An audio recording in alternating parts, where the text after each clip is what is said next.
نحمد نصلی علی رسول الکریم اما بعد Allah's message مولانا علی آصف کے معزز سامعین کرام اور امت محمدیہ کی مقدس ماؤں بہنوں اور بیٹیوں، السلام علیکم ورحمۃ اللہ وبرکاتہ۔ اللہ آپ کو دنیا آخرت کی وہ ساری سعادتیں اور خوشیاں نصیب فرمائے جو اللہ سبحانہ و تعالیٰ اپنے نیک بندوں کو عطا فرماتے ہیں۔ آج ہم جس وظیفے کی طرف جائیں گے، فرمایا کہ بہت ہی مجرب وظیفہ ہے اور الحمدللہ قرآن حدیث سے اس کا ثبوت ہمیں ملتا ہے۔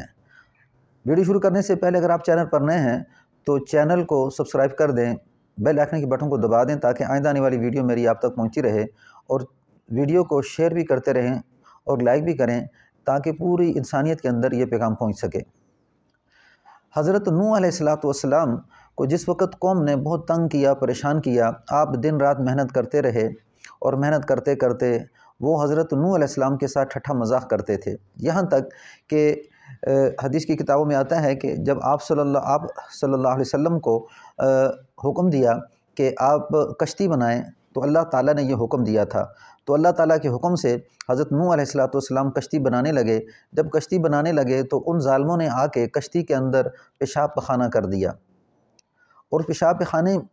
کی وجہ سے آپ پریشان بھی ہوتے، لیکن پھر بھی اللہ تعالیٰ کا حکم تھا کہ آپ کیا کرتے، اس کشتی کو بناتے رہے، اور وہ ٹھٹھا مذاق کرتے کہ کیا ہے کہ اے نوح یہ کشتی کب چلے گی، کہاں چلے گی، یہاں تو پانی نظر نہیں آ رہا،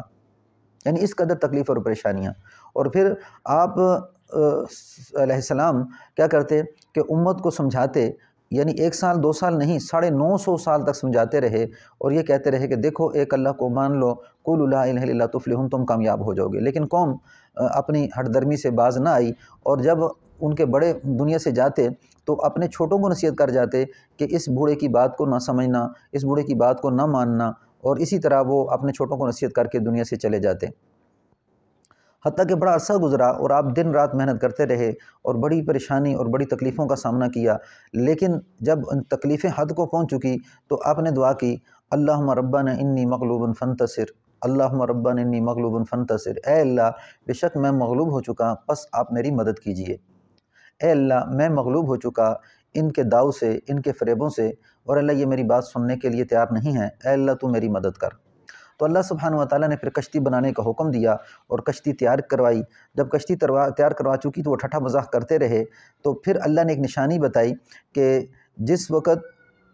یہ کشتی چلے گی تو ایک تندور کے اندر سے پانی نکلے گا، اور وہ پوری انسانیت کے اندر، یعنی کہ جس وقت جہاں پہ آپ رہتے تھے اس کے ارد گرد اور ساری جگہوں پہ پانی نکلنا شروع ہو جائے گا، اور اللہ نے حکم دے دیا آسمان کو کہ آسمان تو پانی برسا، زمین کو حکم دیا کہ زمین تو اپنے پانی کو اڈیر دے، یعنی کہ باہر نکال۔ اس طرح وہ تندور میں سے کیا ہوا، پانی نکلا، وفارت تنور، وفارت تنور، بس یہ کیا ہوا کہ یہ نشانی تھی کہ اب پوری دنیا میں پانی آئے گا۔ تو جس وقت یہ نشانی سامنے آئی تو اللہ نے پھر کیا کیا کہ اس کشتی کو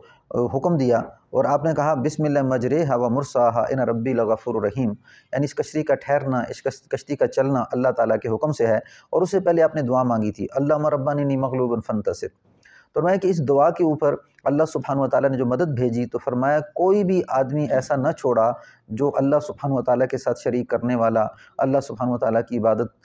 جو ہے نہ کرنے والا، یعنی کہ جو اللہ کی بندگی نہیں کرتا، اللہ نے پورے روئے زمین پہ نہیں چھوڑا۔ اور پھر نوح علیہ السلام کے ساتھی جو ہے نا 81 یا 82 ساتھی تھے، اور اسی طرح جو پرندوں کے جوڑے، اسی طرح مال مویشی کے جوڑے جو کشتی کے اندر سوار تھے، ان کو اللہ نے بچایا، باقی سب کو غرق کر دیا۔ تو اس دعا کو اللہم ربنا انی مغلوب فانتصر، اس کو جس وقت انسان کوئی پریشانی میں مبتلا ہو جائے تو کوشش کرے کہ 313 دفعہ کا عدد اس کو معمول بنا کے کرتا رہے۔ یہ 313 کا عدد جو ہے یہ کثرت کے اندر شمار ہے، اور اس کثرت کی وجہ سے کیا ہوتا ہے کہ اللہ سبحانہ و تعالیٰ کی مدد آ جاتی ہے۔ السلام علیکم ورحمۃ اللہ وبرکاتہ۔